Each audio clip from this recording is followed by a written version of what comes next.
Okay, so welcome to another episode of MicroShiner's Life Distilled. I'm Brian. I'm here today with John and Gloria at Stringer's Orchard, Winery, and Distillery in, where are we? New Pine Ridge. New Pine Creek. New Pine Creek. We are this is like the top tip of California, top right tip of California. We're a mile south of the Oregon border. Right, okay. So, all right, so John, Gloria, John, start with your story. What made you want to start making wine and then ultimately Slivovitz, which is the plum brandy? And we're right here on your plum orchard. So yeah, let's talk about that. Well, it began with mom and dad. They bought the ranch in 75, moved here in 76. I helped them move that summer. I had one more year in college. I had to graduate, and I worked 2 years in Texas. And all that time, Dad was growing plums. The place had 14 acres of trees on it. Okay. And Dad was making wine at home, playing with this stuff. And so we found out that he talked me into coming back. He was starting a business. Smucker's is a big name. And our last name Stringers. So I'm thinking, there's a chance that when we make jam or do something with the raw plum. Absolutely. The next Smuckers. I like that. That's good. So what makes your plums so unique? You were saying that there's only 4 counties that these plums actually grow in? Yeah, these are a native plum. They only grow in the 4 counties, Southern Oregon and Northern California. Okay. It's called a Western plum or Pacific plum. Yeah, it's a size of an apricot, very sour. Okay. The birds don't eat them because they're too tart. But the deer and the bears like them. So and you have a lot of deer and bear problems. We got lots of that. Yeah. I don't know if you'd say it's a problem. It's pretty cool, but at the same time, if they mess with your plums, it's not ideal. Yeah, every now and then you wake up in the morning, we look out our sliding back door, to the backyard, and there's a bear running across the field up towards the plum orchard. Oh, okay. Yeah, it's crazy. It's being out here, this is such a unique part of the country, really. I mean, I don't know, it's when most people think of California, they think of, sunny beaches and Silicon Valley and Hollywood and stuff. But we're in the middle of nowhere. This is high desert up here, and it is so cool. I mean, I've been coming up here. I have family up here, but it is such a unique, part. It's really hard for it to be considered part of California. Like it should be, I don't know, its own state, really. Mm-hmm. It's true. But and there's actually, isn't there talks of that, California splitting up? Trying to split, State of Jefferson. Mm-hmm. Yeah. I mean, people still talk about it, especially close to election time and after the elections. Yeah. Then Southern Oregon wants to secede and become Jefferson with Northern California. Oh, wow. Not like San Francisco, but way north. Okay. No, that would be cool. I mean, I'm not opposed. I think, anyway, California, it's hard to really lump it into one state, but anyway. So, Gloria, you were telling me a story about how you and John met. Let's go into that. So it's a pretty cute story. Well, I actually met John as a customer 25 years ago and loved his wine. We used to buy the semi-sweet and you had a dry wine and just loved it, especially, for game dishes and then the semi-sweet for Asian dishes. So anyway, we drive down from Lakeview and buy a bottle, bring friends and family, and really I never talked to you a whole lot. Everyone else did all the talking.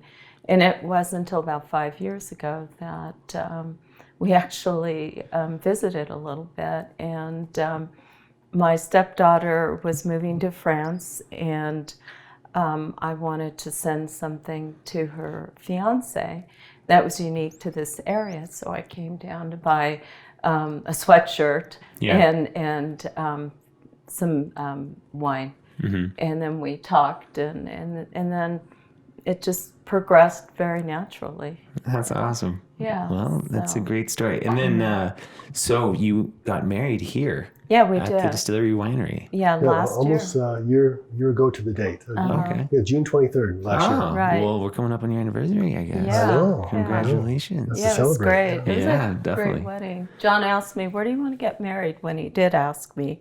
And I said the winery, of course. Yeah. You know, because I love the winery. I love the way it all looks, all the old barnwood. And just the location is beautiful. It is. It is beautiful out here.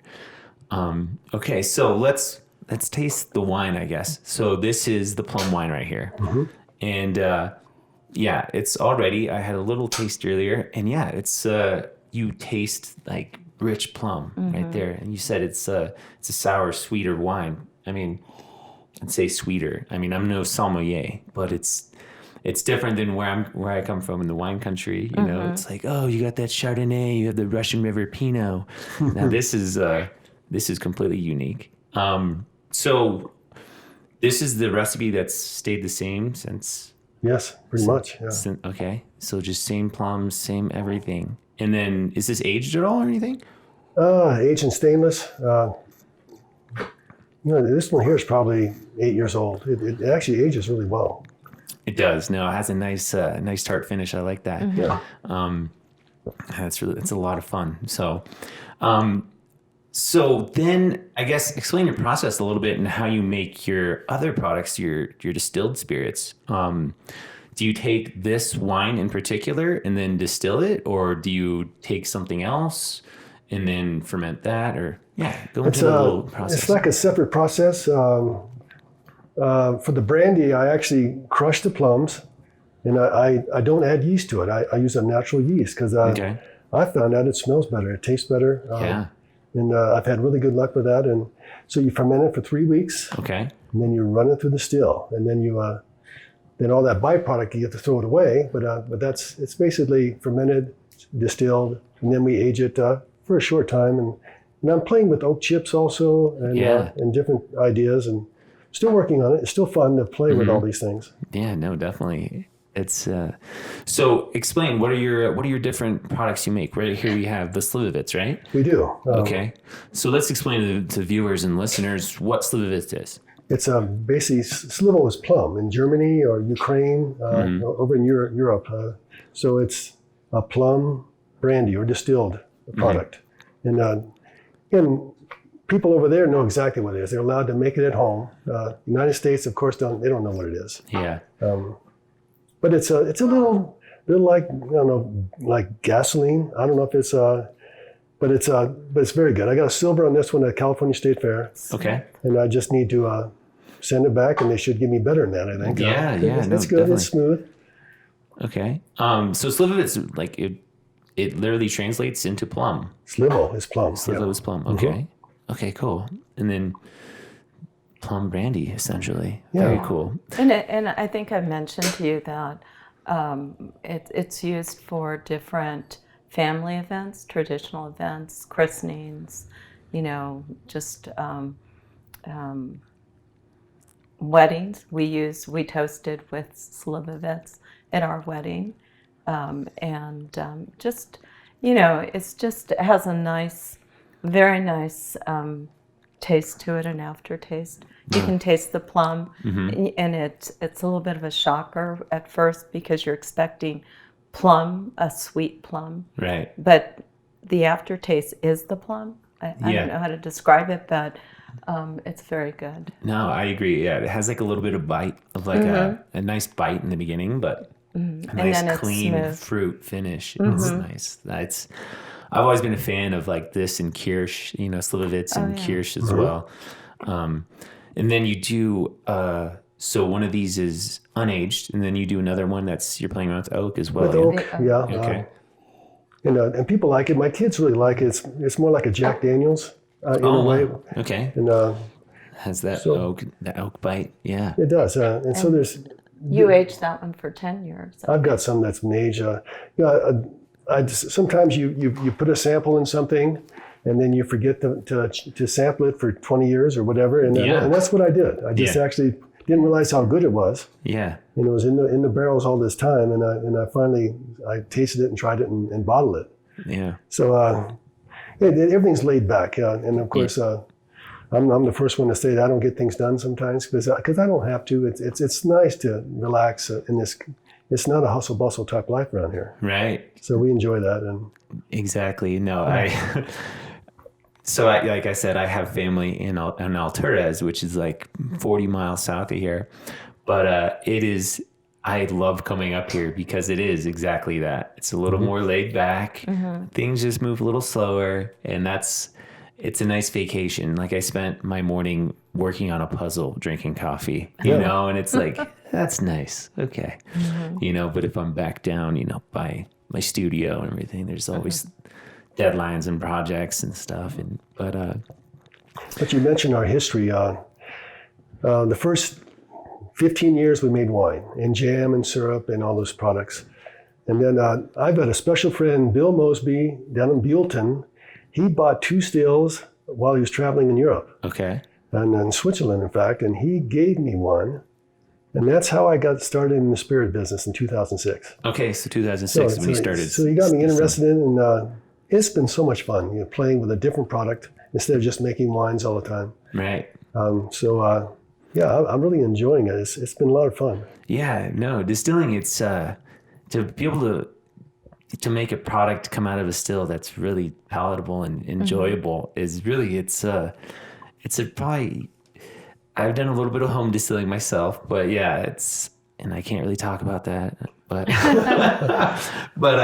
it is, it's like your baby, seeing it come to life. And it's not just it's utilizing all the product you have here and making the most of it. Like here's your orchard in the backyard, right? And how big is that again? 14 acres? It used to be 14 to 20. I used to have 20. Used to be 20 acres. And the droughts kind of hurt us a little bit as far as losing trees. Yeah.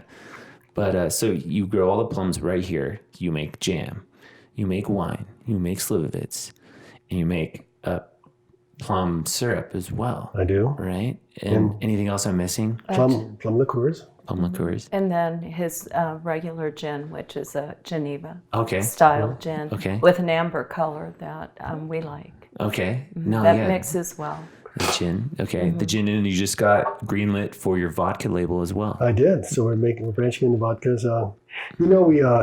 Farming's no fun because I think I've got froze out like 3 years in a row. Wow. And so here I am trying to, I can hit a golf ball in the yard, and I get tired of that. But if you don't have any plums, you can't make jam, you can't make wine. And so I said, well, what can I do? So I made gin. And then who would have thought that if you put a plum in gin, it is the best product. I make a plum gin. Awesome. It's like a slow gin. Okay. And it sells off the shelf. Okay. So it's kind of fun to make something that, who would have thought? Man, I can't wait to try that. It's going to be good. Oh, my. Do you happen to have an open bottle of that? I do. Yeah, let's get that. Oh, my goodness. It's like a slow gin. It's very good either by itself. It's okay. By itself or mixed. John's girls like it mixed with ginger ale, but I kind of like it by itself, and sometimes with tonic water. Okay. And that's good. Just a little bit sweeter gin and tonic. Got it. No. Okay. Thank you. But again, it has that really nice. Oh yeah. No, definitely. It's because that's one thing. It's like slow gins and Genevers or Geneva style gins they're kind of I don't know what to say. It's kind of like a new age kind of whiskey. It's not like whiskey, but the fact that you can age gin and you get different characteristics. It's really stepping up the gin game. And branching that out. And there's only, I think, I'm probably going to get some interesting comments, but I think there's only one slow gin producer in the U.S. Like authentic slow gin, and that's from in Sebastopol, Spirit Works. They do a slow gin, and they import. They're like the only crazy people that import slow gin or the slow berries. So this is. It's nice, isn't it? Oh, it has a really great nose. Super floral. It's like. It almost reminds you of like a hibiscus or. I think your Flower. dad wanted to venture into perfume because it just With that, absolutely. so very nice. Oh, we got customers. Right there. Howdy. Good to see you. Do you want me to go? I'll let my wife wait on you. Okay. Yeah, no, so for those who are listening or at home, we are a functioning tasting room right now. You are open for business. So people, so tell me about that. So who comes in here? Like, I mean, you get people from all walks of life just doing the road trip. We do. We're on Highway 395 north of Reno. Okay. And it's a main highway, but it's not very busy. But I've got an address book that people sign, and you just never know where they're from. They just come through, and people are always in a good mood. Right. They're always so happy to come in. Absolutely. So it's a great business. It's fun. No, it is. Like I read one comment on, I think it was Yelp or something. It was like, this place is a breath of fresh air after the long, like lonely road of the nice. drive. Yeah. Yeah, exactly. And it is. It's, yeah, I mean, coming up here, up the 395, you see like the beautiful view of Goose Lake, off to your left. And then, there's your, Plum Winery and Distillery. It's very cool. And like I said, it's so fun to see. There's distilleries everywhere. You don't need to be near a city. You don't need to be, wherever. And that's what it's about. So talk to me about the room we're in right now, because we're starting to buy a lot of very cool animals. Well, I got married a year ago, like I mentioned, Okay. and this was inherited with her family. Okay. Her husband had passed, and he was the hunter with her son. Okay. And then they of course, you can see most of these came from Africa. Mm-hmm. And so the son just graduated from college a couple of years ago. He lived in Portland, and of course, he has to share, like 5 guys to a house. Right. And so eventually we'll lose these heads when he gets a bigger house. But people are enjoying them while we're here. Yeah, no, it's definitely a fun room to check in. I mean, it's so you can see some maybe local native animals on the wall, and then definitely that's not native. That zebra is not native to California. Well, that's great. So tell me about this place in particular. You started doing. Your wife mentioned briefly you built on the expansion in the back. So you pretty much built this. Your family's built this with their bare hands. Oh, yeah, we've been here since 75, 76. The winery started in 84. Okay. So 30 some years we've been in business. So every year you got something to do, building on, trying to improve. Yeah. Been lots of work Yeah. over the years. I could imagine. It's I mean, I built my first still, and that was really tough. But and that's again, my backyard moonshining days are behind me. But it's one of those things. You just try to expand and do it all yourself and make it happen. Yeah. What do you think of the slow gin? Is it too sweet for you? It tastes great. It's not too sweet. Like I said, it falls in the category that it should, where it should be a little tart, a little dry. Definitely get the alcohol, and the plum really shines.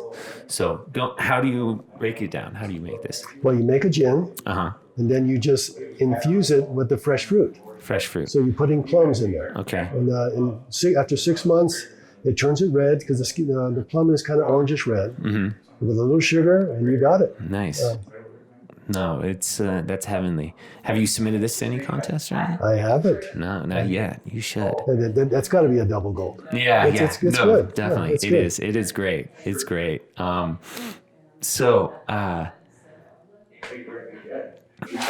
what proof is this? Is 40%? Yeah, it's 20%, 20%. 40 proof. 40 proof. Got it. So easy drinking. Yeah, definitely. All right. So what are your plans for the future? We're coming out with a brand new vodka. Mm-hmm. Label was approved today. We just looked online. So you got to get them printed. Mm-hmm. And then I've got the vodka ready. Just got to bottle it. Okay. So doing just a small sample, nothing big. Mm-hmm. but maybe it might be something we might, expand. And all my family fell in love with it. It's, so they like their vodkas. So. Yeah. No, vodkas, it's kind of it's one of those things. It always helps the distillery, regardless of what you make, to have more of a diverse portfolio, if you will, because you'll have people that love the not slow gin. I don't want to say that. Plum gin. We got to coin a term for that, a name for that. I don't know what else to say. Plum gin, that works. It's a Pacific Plum gin. There we go. Okay. So Pacific Stone Fruit Magic. So that's vodka. That's the vodka. Okay. Yeah. So that's the new label. Mm-hmm. Just approved. Show the camera. Yeah, there we go. Yeah, just approved. Right there. By the TTB this morning, right? Pretty it's online. Online. Got the green light. Even on a holiday weekend. That's pretty good. Right, exactly. No, that's very cool. So you had a customer. He local? Yeah. He's from Alturas. Yeah. He's from Alturas. Yeah. So, okay. Right. Just making the trip, stopping by, picking up some Slivovitz. Yeah, it's funny. You know their history because he's a masonry guy down in Vegas. And okay. I met him 2 or 3 times. The nicest guy. Yeah. He's retiring, he said. Yeah, he's going to sell his tired house. of working on houses outside. He's going to move up here and work in the woods. He's got a house in Alturas. He's going to sell his place in Vegas. Mm-hmm. So that's you know everybody. It's like a big family up there. Absolutely. No, that's great. That's really cool. He gave me a tip, so. Yeah, good customer. Well, good client. Another happy client out the door. Yeah. He'll be back, he said, end of summer before he heads back. Good. Oh, yeah. He's going back down to Vegas to work? Yeah. Mm-hmm. Just to kind of. That's the life, kind of. Yeah. Right. That's right. A lot of trips. To and from. I know, like, the closest Costco is, like, in Reno. Am I right? Reno, or we're in the middle of, like, traveling to an airport or Costco or Walmart. That's true. So, yeah. Bend is about the same distance. Yeah. You're right. Mm-hmm. 3 hours north or 3.5 hours to Redmond to catch a plane there. Yeah. Reno, 3.5 hours. Medford, where we've flown out of, 3.5 hours. 3.5 hours to get out. Mm-hmm. Huh. And Walmart is 2 hours. So. Wow. Mm-hmm. So this is like the local liquor store. Yeah. So, John, is this, I guess this is now your craft. Have you always done this, like from being a kid, making wine, like taking it over? I didn't. No. Okay. Yeah. What else have you? I was just, a Southern California boy. Okay. When the smog was too bad in '68, we moved to Arizona. Okay. So that's where I went to high school, junior college, played baseball in college. Okay. Got an engineering degree. Okay. And so graduated in '77, worked 2 years in Texas. Then I came back. I've been here 40 years. 40. Okay. So I've been here, all that time. That's awesome. When I got here, there was we shared the phone line with a neighbor, and so theirs had to ring twice, and mine had to ring once when you were answering it. Yeah. One channel on TV. It took 2 years to settle down. Wow. Because there's nothing going on here. Yeah. So. No, that's really cool. So engineering background, now winemaker and distiller. Mm-hmm. That's a lot of fun. So. I think that works, don't you? Oh, absolutely. That mindset of an engineer and exactly. chemist. And like you were saying, he did most of the expansion. So it's like having that background of, building and, well, I know engineering's different than like, putting up wood, but still it's, the design aspect I'm sure is there and all that stuff. But it really does work. You see a lot of people through different walks of life. Like a lot of them are brewers, just from that. A lot of distillers come from a brewery background, but the chemistry background, people that have that is, that's where a lot of stuff tends to shine. Yeah. Mm-hmm. We have a couple of young friends who are distillers up in the Bend area. Okay. And so I think they appreciate visiting with John when they come to Lakeview. And it's nice that they give you a few pointers, Yeah. So it's usually the wine industry is very, very friendly. They say, "What are you doing today?" Well, I'm playing with this type of barrel or whatever. And so it's nice to share because distilling it's probably a standard way to do it. And I'm sure some are better than others, how they separate their heads and their tails and all that stuff. Yeah. But what separates us is no one else has a wild plum but us. Yeah. And so we've got something that no one else has. Right. So it's plum good or it's different. It's something like that. Yeah. Did you explain how you had to graft some of the trees in order to plant more? Yeah, you can't buy a plum tree. You have to make it. Yeah. You have to take cuttings and graft or bud. Yeah. Because you can't buy a plum tree. Oh, wow. Of this type. Yeah. Wow. Okay. So you have to clone your trees that are out there. Okay. Right. So how many trees do you have right now? How many acres right now? Probably 6. 6 acres? Yeah, Or? from 20 acres down to 6. Wow. Okay. And you said it's because of the drought and everything in the cold winters. Yeah, about 10 years of drought. I know California's been in a drought over the years. And the trees stress, you run out of water in the summer, more disease and all those things. Right? Yeah. Well, what are your thoughts on the future? Do you think they're going to keep being able to make it work? I did send some cuttings to a guy. He's going to put them on a miniature cherry rootstock. And we hope that they take. Okay. I need to email him and see what's going on. Yeah, no, that's so cool. They should be either growing by now or Okay. He grafted back in March or April. Oh, wow. Is he he should from be. the valley? He's up in Oregon. Yeah. Oh, Okay. Well, I'm at Valley area. Yeah, it's So- making so sure that's that genetics stays alive, Yeah. Exactly. Wow. So has that hurt your production at all? The fact Of that course, you only have, of course. I mean, right? But I ran out of jam last year. And wow. Just things I'm just running out of. wow. So, Well, hopefully your guy can make that happen. Get some more fruit happening. And you and your family used to sell to Harry and David. well, that's how we started. They Do you just know who sold. they are? No. Oh, it's a big producer. What would you call them They sell pears Jackson and gift packs. They're out of Medford. Okay. It's a big company, and originally we sold all our plums to them, and they made a preserve or jam out of it.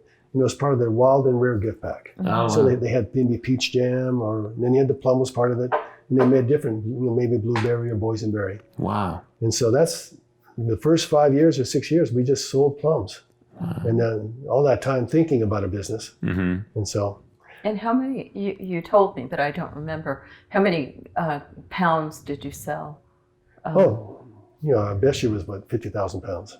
Wow. So we used to pick quite a bit, Yeah. and we used to pick them all by hand. And I was the box man, lifting boxes in the field, and of course when you're young, you think, I need to show you pictures of it. you get arms like Popeye. Yeah. Right, exactly. But now all it did was just wear you out. Yeah. So you need forklifts and you need machines to help you. Yeah. So Wow. So that's remarkable. Coming from selling plums that were essentially moved all around the nation, am I right? Yeah. And you didn't make wine back then? no, we were even Just grew the plums. And, So just plums. Then eventually moved into winemaking. so 84 we got bonded. 85 we sold our first wine. Okay. So a long time ago. Yeah. Then made wine until 2006. But even till now, we're still making and selling wine. Right. Yeah. But then I'm sorry. So then you made wine and then jams and preserves, right? Then you started distilling in 2006, 2006. and that's when you started to make the Slivovitz, the liqueurs, and all that other stuff. Wow. Okay. So the progression's that's pretty cool. Moving up from just selling the plums. Isn't that amazing? Yeah. I guess. What else? That's what I would do. I'd just Really? if I had my own orchard, I'd be like, let's ferment something, and distill it. That's right. Wow, that's really cool. Well, so I guess let's talk about a little bit more about, we know your history now. That's great. But let's talk more about the community around here and how well you're perceived as a winery and distillery. Because like you said, it's, people come up and they're local. They all know you. It's like a big family. Do you get any pushback of like, this isn't a winery, you shouldn't be up here or anything like that? Never. No? Okay. I think people are kind of Proud. they kind of build us up. They're proud. Absolutely. That's what a friend of mine told me. She said that people are very proud of the winery to have it here in New Pine Creek. It's a small community, and and it's been here for a long time. And John has a great reputation. You know, when I meet people in Lakeview or people in other areas, they'll have positive, you know, feedback about their experience here and experience with him. When I used to live in Prescott, high school, and going back to graduations, people say, "You got that place on that border out in nowhere?" I said, "I passed right by it." You know, on 395, it's a big old building. It says Winery on the top. Mm-hmm. And so they actually passed right by it, and it was like a landmark out in nowhere. They go, "Oh, I saw that place." Yeah. So, which is kind of cool. Yeah, absolutely. Well, you guys should be proud. It's very cool being able to take, you know, what you do on your own land and being able to make all these fantastic products. Mm-hmm. And it's very cool and it's very exciting. And I was really happy I was able to come by here. Great. So let's wrap this up. But do you guys have any more shout outs? When are you guys open? When can people come by? We have a little website, Monday through Friday. Been taking off weekends lately. From 10 to 5. And so the website should say it, stringersorchard.com. Okay. We're available for events. We're trying to focus on that. We have a beautiful area, beautiful grounds for that. So, you know, we hope people are interested in planning an event here, wedding, reunion, or I think you have a group coming June 30th. Mm-hmm. And it's a cattleman's group, so they're going to plan a barbecue here, and so we're hoping to have more events here. So lots of parking, RV parking, free tastings. Yeah, come on in. Okay. So so a lot of people, they come in and they can relax. You know, they let their dogs run around the yard. Yeah. And so it's a nice stop, I think. No, I agree, and it's going to be my future stop as well. Good. And so I guess let's wrap that up here. Well, cheers, you guys! Thank you so much for having me. Thank you. Check them out. They're on 395, just literally a mile south of Oregon in California, and. Well, cheers. Let's go take a tour and check out the spot. Okay. Good. Thank you. I'll let you toast. Cheers, guys.